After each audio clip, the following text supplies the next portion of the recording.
Let's all go to the lobby to get ourselves a treat. And now, on with the show.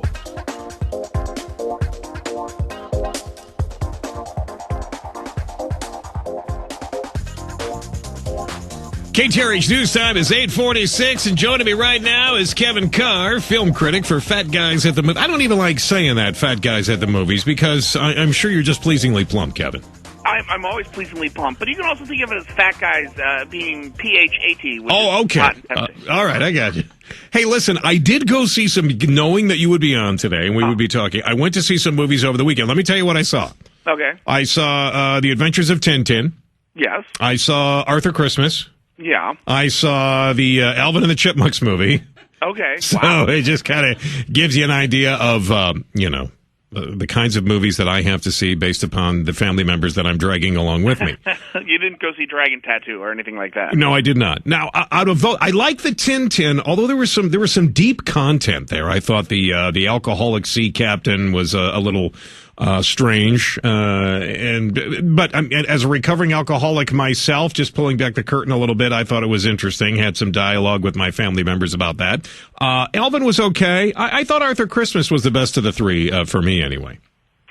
Arthur Christmas is very charming. I mean, it really is a great family movie. It kind of got lost in the shuffle back when it was released right around, it was released on Thanksgiving weekend, up against like Hugo and the Muppets. So they released three family movies at once. And but Arthur Christmas is one of the best reviewed animated films this year. And it's funny. It's very, very funny. It's a good movie. If you are an adult and you have to sit through that mindless stuff, it's a funny movie. All right, let's talk a little bit about War Horse, the Spielberg movie that came out yesterday on Christmas. Wow, this is supposed to be one of the greatest movies of all time. I have been saying for the last couple of weeks that this is, in my opinion, going to be the movie to beat for Best Picture at the Oscars. Not necessarily that it's my favorite movie of the year, although I really enjoyed it. I just think it's set up to be a big hit with audiences. I think it's already becoming a big hit with families and critic organizations. It's gotten Golden Globe nominations, Critic Choice Award nominations. So to me, it's like going to be this year's Dances with Wolves, where, and although it's a very different story, it's that epic, sweeping, historical, beautifully shot film that I think a lot of people are going to flock to. It's opening stronger than they expected, actually. Kevin, you mentioned Girl with the Dragon Tattoo, read the series, watched them all with the Swedish subtitles. Do I need to see the American version? Oh, God. Here's the thing. I think the American version is very good. I have not read the book, but I did see the original, yes. Girl with the Dragon Tattoo in Swedish. It looks very much the same. It's very much the same kind of film. Of course, it's a higher budget. It's a little bit slicker. I think Rooney Mara does a fantastic job as Elizabeth Salander, which a lot of people were real skeptical because they're like, oh, is she going to be as good as we were praised? Do you feel my pain? Do you feel my pain? I'm going to Tintin, Arthur Christmas, and she's talking about, I went to the movie and I watched it with the Swedish subtitles. Come on. I think what they should have done is they should have had everybody in Dragon Tattoo speak like the Swedish Chef from the Muppets. Would have made it the funniest movie of the year. But it's still a great movie. All right. Okay. Hey, Kevin, hang on. When we come back, let's talk a little bit about Tom Cruise. They're saying that he actually saved Hollywood this year. We'll get your thoughts on that. KTRH News Time is 8:52. Kevin Carr is joining us, film critic for Fat Guys at the Movies. That's PHAT. Kevin, welcome back to Houston's Morning News. Great to have you on today. Oh, great to be on again. It's so good.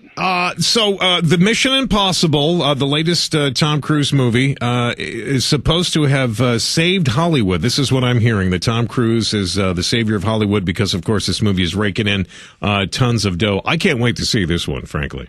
Well, it's a fantastic film, and it is one of my favorites of the year, easily the best action film of the year, although you do have to realize that Hollywood and the Hollywood press, they're very dramatic. So I don't know if he's saved Hollywood is necessarily the best way to do it. Hollywood, I think, is perfectly safe with some of the choices it's making, and I don't even know if I would attribute this to Tom Cruise as much as I would attribute it to Brad Bird, who directed the film, because you could have had Pauly Shore starring in this Mission Impossible film, and the way they directed it, Brad Bird, who did movies like The Incredibles and The Iron Giant and Ratatouille, doing his first live-action film, it is just so smartly and crisply and excitingly directed.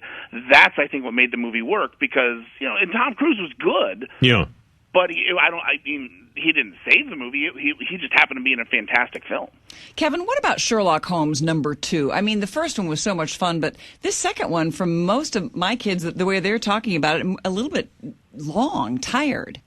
Well, it's playing a little soft in terms of box office. I found this one to be very similar to the first one. It's it's Guy Ritchie directing the same people. It's I think not as fresh. I think what it's suffering from is it's not as fresh as the first Sherlock Holmes that came out 2 years ago, because that was just so different and new, and it just, I think, sort of like the everything surrounding it clicked a little bit more, and this is, even though it's a different story, it's not as it's not as unique as the first film. Plus, it's an incredibly crowded holiday season. I think they released 187 movies last week. Yeah. Wow. So there's a lot of competition. I saw all the kids' movies, by the way. I don't know if I mentioned that to you. Give me your top 5 real quick for the year as you see them. Like the ones that you enjoyed the most.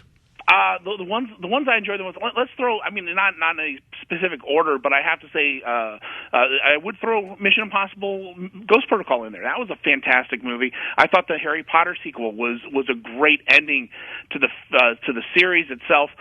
Getting a little more on the limited release stuff. I thought The Ides of March was a really interesting film, simply because it just said, "Hey, look, politics is a smarmy business." Thank Glenn Ross for politics.